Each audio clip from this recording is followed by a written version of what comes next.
সব বাংলার মানুষ জানে, বাংলার মানুষ বিরুদ্ধে চাই করাপশন, মহিলাদের ওপর অত্যাচার নিয়ে যেভাবে রাজনীতি করেছে মানে বোঝা যাচ্ছে যে কতটা ভয় পেয়েছে। পুরো মানুষ মারা গেল, 8 জন মানুষ মারা গেল, মানে যে কি অবস্থা। ঘরে ঘরে গেলেই আজকে এই সরকারের সম্বন্ধে তারা বীতশ্রদ্ধ এটাই বলছে। সজল ঘোষের মতন, সজল ঘোষ এরকম প্রত্যেক বছর এরকম পুজোর আগের বার রাম মন্দির করেছিল, বারবারই এটা হয়। এবং ওরা ভাবছে যে অপারেশন সিন্দুর দেখলে হয়তো সবাই বিজেপিকে ভোট দেবে। আমরা যখন চরণামৃত লিখে ঠাকুরের কাছে কখনো দিন আমরা হাত উঠিয়ে নিই, দেখি আমরা।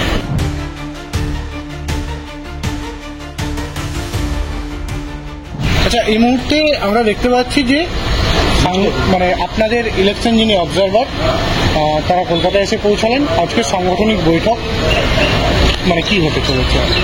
আমাদের ইলেকশনের অলরেডি তো দামামা বেজে গেছে। আমাদের জবে থেকে ইলেকশন প্রভারি ঘোষণা হয়েছে। আজকে প্রথমবার এসছেন, দেখা হবে আমাদের সাথে, সেটাই আছে। কে কে থাকছেন এই বৈঠকে? নিজে দেখতে পাবো। তাও মানে রাজ্যের পক্ষ থেকে সবাই থাকবে, নিশ্চয়ই সবাই থাকবে। আচ্ছা, বাইরে থেকে 2 জন বাদ দিয়ে আর কেউ আসছেন? দুজনই তো আসার কথা। 26কে পাখির চোখ রেখে কোন কোন বিষয়ের ওপর গুরুত্ব দিতে চাইছে বঙ্গ বিজেপি?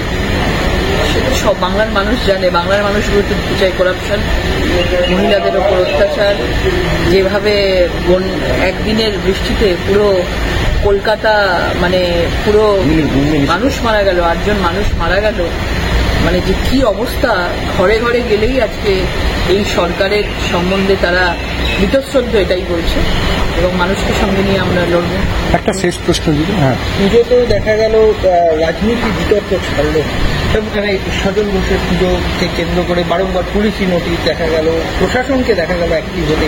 এই জায়গাটাকে কিভাবে দেখছেন যে আগামী দিনে কি আপনারা এইটাকেও লজ্জার কথা। মানে পশ্চিমবাংলাটা ভারতবর্ষের মধ্যেই পড়ে, পশ্চিমবাংলা ভারতবর্ষের বাইরে না। অপারেশন সিঁদুর আজকে ভারত পাকিস্তানের সঙ্গে লড়ে জবাব দিয়েছে।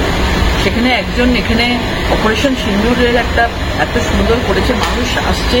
এবং এবারে তো সারা পুজোতে একটাই প্যান্ডেল আমার মনে হলো মানুষ দেখতে আসছে, উৎসব সেটা হচ্ছে অপারেশন সিঁদুর।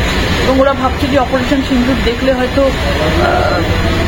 সবাই বিজেপিকে ভোট দেবে, মানে সবকিছুতেই ওরা রাজনীতি দেখে। সেই জন্য সজল ঘোষের মতন, সজল ঘোষ এরকম প্রত্যেক বছর এরকম পুজোর আগের বার রাম মন্দির করেছিল, বারবারই এটা হয়।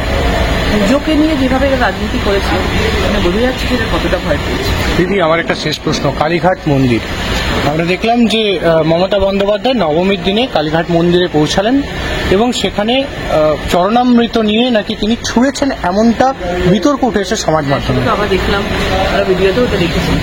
মানে এটা কখনো আমরা করি না আমার মনে হয়।